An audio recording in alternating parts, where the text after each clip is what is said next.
আজকে খুব ভালো লেগেছে।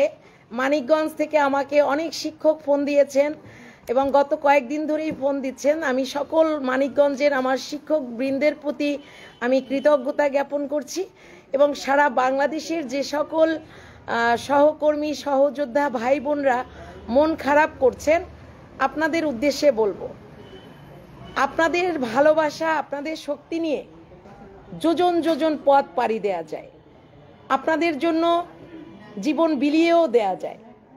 প্রাথমিক শিক্ষা পরিবারের জন্য, প্রাথমিক শিক্ষা পরিবারের নিখাদ ভালোবাসার জন্য আমাদের সহকর্মী যারা আছেন, আমাদের সুহৃদ যারা আছেন, তাদের ভালোবাসার জন্য আমাদের এই অল্প একটু পথ পাড়ি দেয়া আমাদের জন্য মনে হয় না খুব বেশি কষ্টকর হবে। বরং যাওয়া মানে এই যে আমি বলবো এটা রাজকীয় প্রস্থান বলতে পারি।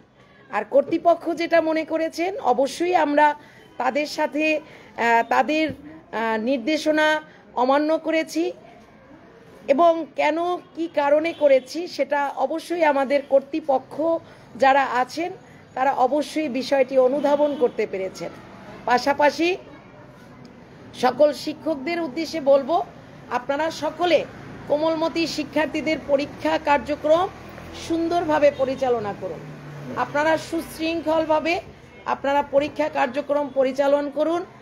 আপনারা আমাদের কোমলমতি শিক্ষার্থীদের যে জায়গাটি আমাদের যতটুকুন ক্ষতি হয়েছে সেই জায়গাটা, তাদের মানসিক জায়গাটাকে রিপেয়ার করার চেষ্টা করব আমরা সকলে মিলে। অভিভাবক যারা আছে তাদেরকে মূল বিষয়টি আমরা বোঝানোর চেষ্টা করব এবং কর্তৃপক্ষের কাছে সকল শিক্ষকদের পক্ষ থেকে আজকের দিনে আপনাদের কাছে আপনারা আমাদের অভিভাবক, আপনারা আমাদের কর্তৃপক্ষ, আপনারা যেটা ভালো মনে করেছেন সেটাকে আমরা অবশ্যই আপনাদের প্রতি সম্মান রেখে সেই জায়গাটি আমরা গ্রহণ করার চেষ্টা করে যাব মানসিকভাবে। আর আমাদের আচরণ, আমাদের এই যে অধিকার লড়াইয়ের জন্য আমরা যা করেছি, আমাদের এই অনাকাঙ্ক্ষিত আচরণের জন্য কর্তৃপক্ষের কাছে সারা বাংলাদেশের সকল শিক্ষকদের পক্ষ থেকে আমি খায়রুন্নাহার লিপি একদম অবনত চিত্তে ক্ষমা প্রার্থনা করছি। আশা করি আমাদের অভিভাবক বৃন্দ আমাদের এই তাদের মনে যে ব্যথা দিয়েছি, কষ্ট দিয়েছি, সেটার জন্য তারা আমাদেরকে ক্ষমা সুন্দর দৃষ্টিতে দেখবেন।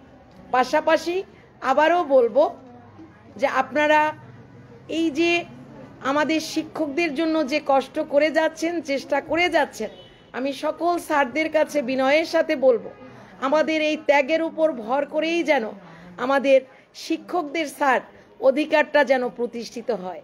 তাহলে স্যার এই দূরে চলে যাওয়া, এই কষ্ট পাওয়া, রক্ত ঝরা সব কিছু বিলীন হয়ে যাবে। আমরা চাই আপনারা আমাদের এই 11তম গ্রেড এবং 10 বছর 16 বছর পূর্তিতে আমাদের যে মানে জটিলতার যে এই জায়গাটা আপনারা স্যার অবশ্যই আপনারা দ্রুত সময়ের মধ্যে সমাধান করবেন এবং শতভাগ পদোন্নতির বিষয়টি স্যার আপনারা দেখবেন। পাশাপাশি চলতি দায়িত্বপ্রাপ্ত শিক্ষক যারা আছেন তাদেরকেও স্যার আপনারা একটু ব্যবস্থা করেন এবং পদোন্নতির যে দীর্ঘদিনের যে জটিলতার যে সমস্যা, মামলা, সেই জায়গাটা যেন দ্রুত নিষ্পত্তি হয়, সেই আহ্বানটুকু রইল। আর মানিকগঞ্জের আজকে আমি আমার যেই বিদ্যালয়ে বদলি হয়েছে, গোলাম মনির সরকারি প্রাথমিক বিদ্যালয়, খুব ভালো লেগেছে যে আমার প্রধান শিক্ষক উনি একজন আমার মতনই একজন লেডি, তিনি আমাকে ফোন দিয়ে অভিবাদন জানিয়েছেন এবং তিনি চান তাদের মাঝে আমি যেন যাই। ভালো লেগেছে। আমার চাকরি জীবনে আমার সকল প্রধান শিক্ষকরাই আমাকে ভালোবেসেছে। আমি যে কয়জন প্রধান শিক্ষকের সঙ্গে কাজ করেছি তারা আমাকে বুকে আলিঙ্গন করেই রেখেছেন। আশা করি সেই জায়গাটা গোলাম মনির সরকারি প্রাথমিক বিদ্যালয়েও আমার অব্যাহত থাকবে।